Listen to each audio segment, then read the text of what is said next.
नमस्कार मु बीरेश्वर महांती मो मन कथार 97तम अध्याय को आपण मानकु हार्दिक शुभेच्छा ज्ञापन करुछि। आज चा कथा एई मो हाथ रे चा कप अछि। आपण जेतेबेले सकाळ आरंभ होउछि दिन जेतेबेले आरंभ होउछि चा रे आरंभ होउछि। दिन भितरे चा दिन शेष बेलू मध्य चा मन खराब हेले चा मन भल हेले चा क्रिकेट खेल रे जीतिले चा क्रिकेट खेल रे मन विषादग्रस्त हेले चा वर्षुकी संध्यारे चा झिपि झिपि वर्षारे चा कड़क थंडारे चा बरफ पड़ुले सकाळे सेथिरे चा सबु बेले चा चा चा।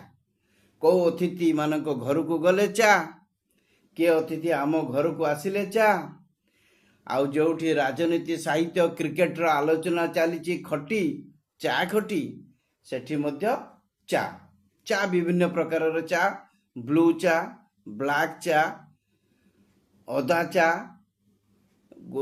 अळीच चा तापरे लंका चा गोटे आजिकल तैयारी होची विभिन्न प्रकारर चा। ए चा जेमिति आमर जीवन को एकदम आवरी बसिछि चा नहेले किछि हब नै।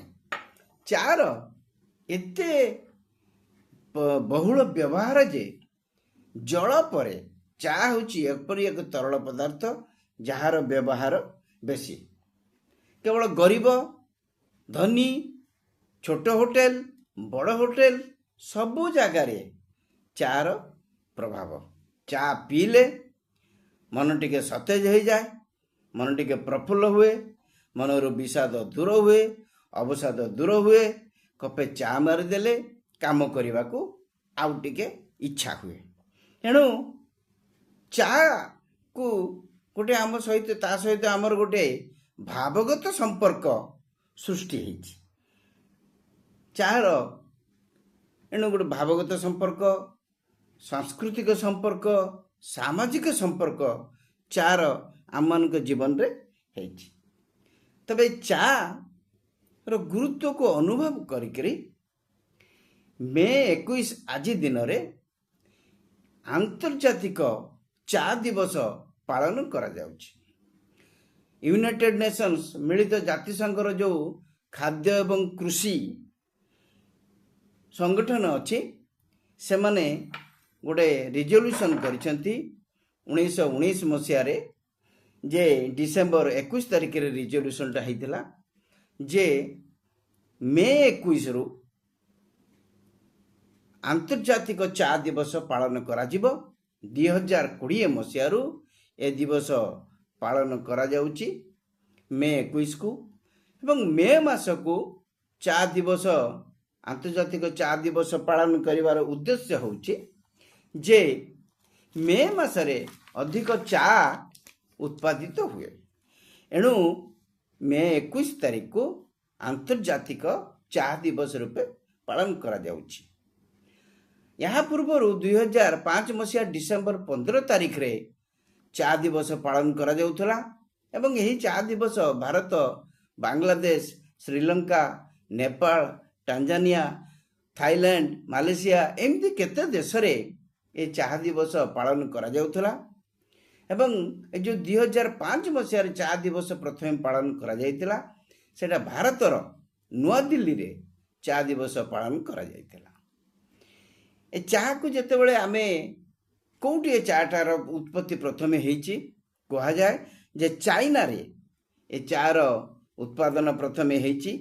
चेन एंटियन नामक जड़े व्यक्ति यही चा को प्रथमे व्यवहार करने आरंभ करथिले। चीन रे सबुठु बेसी चा उत्पादन करा जाए ता तळकु भारत रे चा ता तळकु भारत रे स्थान द्वितीय। सर अलेक्जेंडर ब्रश नामक जड़े स्कटिश व्यक्ति भारत वर्ष रे प्रथमे चा चाष आरंभ करथिले बोली विश्वास करा जाए।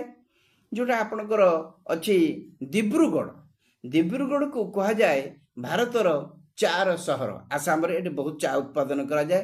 ସେମିତି ଜୋରହାଟ, ଆସାମର ଯେଉଁ ଅଛି ଜୋରହାଟ, ତାକୁ କୁହାଯାଏ ବିଶ୍ୱର ଚା ରାଜଧାନୀ।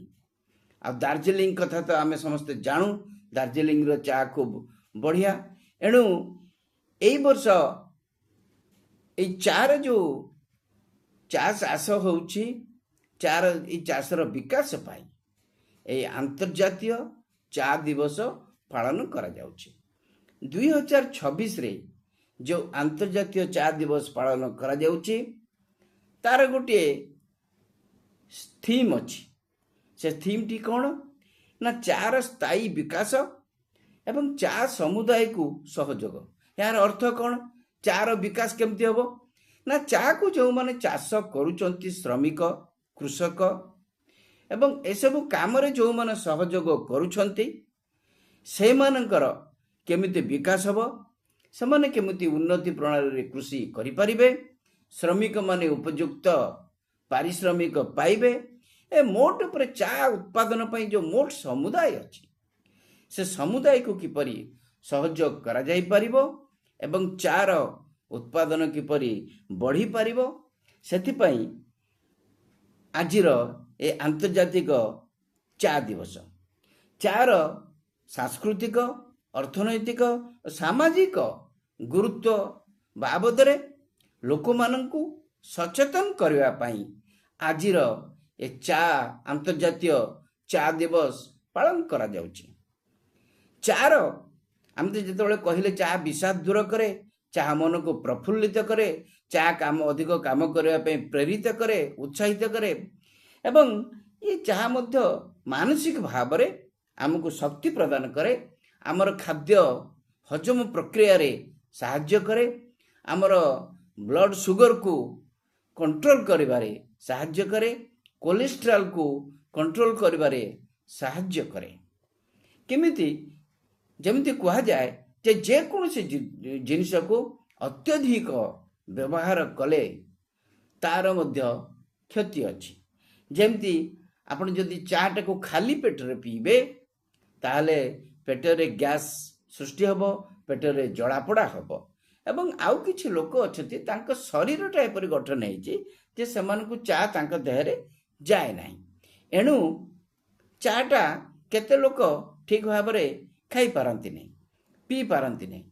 କିନ୍ତୁ ଚାଟିକୁ ଯଦି ଉପଯୁକ୍ତ ମାତ୍ରାରେ ବ୍ୟବହାର କରାଯିବ ତାହେଲେ ଚାର ନିଶ୍ଚିତ ଉପକାର ଅଛି ଏବଂ ଆମର ଆଜିକାଲି ଯେଉଁ ଦୈନନ୍ଦିନ ଜୀବନ ପ୍ରଣାଳୀ, ଯେଉଁ ଜୀବନ ଚର୍ଚ୍ଚା ଚାଲିଛି, ସେଥିରେ ଚାର ଗୁରୁତ୍ୱପୂର୍ଣ୍ଣ ଭୂମିକା ରହିଛି। ଆଜିର ଏହି ଦିବସରେ, ଆନ୍ତର୍ଜାତୀୟ ଚା ଦିବସରେ ମୋର ଯେତେ ସମସ୍ତ ଚା ପ୍ରେମୀ ବନ୍ଧୁମାନଙ୍କୁ ମୁଁ ଆଉ ଥରେ ଶୁଭେଚ୍ଛା, ଅଭିନନ୍ଦନ ଜ୍ଞାପନ କରୁଛି ଏବଂ ଆଶା କରୁଛି ଆମେମାନେ ଯେତିକି ଆମ ଦେହ ପାଇଁ ଚା ଦରକାର ସେତିକି ଆମେ ଚା ସେବନ କରିବା ଏବଂ ଏହି ଚା ପାନରୁ ମଜା ଉଠେଇବା। ଆଜିର ଏହି ଆନ୍ତର୍ଜାତୀୟ ଚା ଦିବସ ବାବଦରେ ମୋର ଯେଉଁ 97ତମ ଅଧ୍ୟାୟ ମୁଁ ତାକୁ ଏଇଠି ସମାପ୍ତ କରୁଛି ଏବଂ ଆଶା କରୁଛି ଏ ଅଧ୍ୟାୟ ଆପଣମାନଙ୍କୁ ଭଲ ଲାଗିଥିବ, କାରଣ ମୁଁ ନିଜେ ବ୍ୟକ୍ତିଗତ ଭାବରେ ଜଣେ ଚା ପ୍ରେମୀ। ମୋର ସକାଳ ନାହିଁ, ସଞ୍ଜ ନାହିଁ, ବର୍ଷା ନାହିଁ, ଖରା ନାହିଁ, ସକାଳ ନାହିଁ, ରାତି ନାହିଁ। ମୁଁ ଏପରିକି ଶୋଇବାକୁ ଯିବା ପୂର୍ବରୁ ମଧ୍ୟ ଚା ପିଏ, ଭଲ କି ଖରାପ ସେ କଥା ଅଲଗା କଥା। ଏଣୁ ମୁଁ ଜଣେ ମୋଟାମୋଟି କହିବାର ଅର୍ଥ ହେଉଛି ମୁଁ ଜଣେ ଚା ପ୍ରେମୀ ବ୍ୟକ୍ତି। ସେହି ହିସାବରେ ଆଜିର ଏହି ଆନ୍ତର୍ଜାତୀୟ ଚା ଦିବସରେ ମୁଁ ସମସ୍ତ ଚା ପ୍ରେମୀଙ୍କୁ ଆଉ ଥରେ ଅଭିନନ୍ଦନ ଜ୍ଞାପନ କରି ମୋର ଏ ଅଧ୍ୟାୟକୁ ଏଇଠି ରଖୁଛି।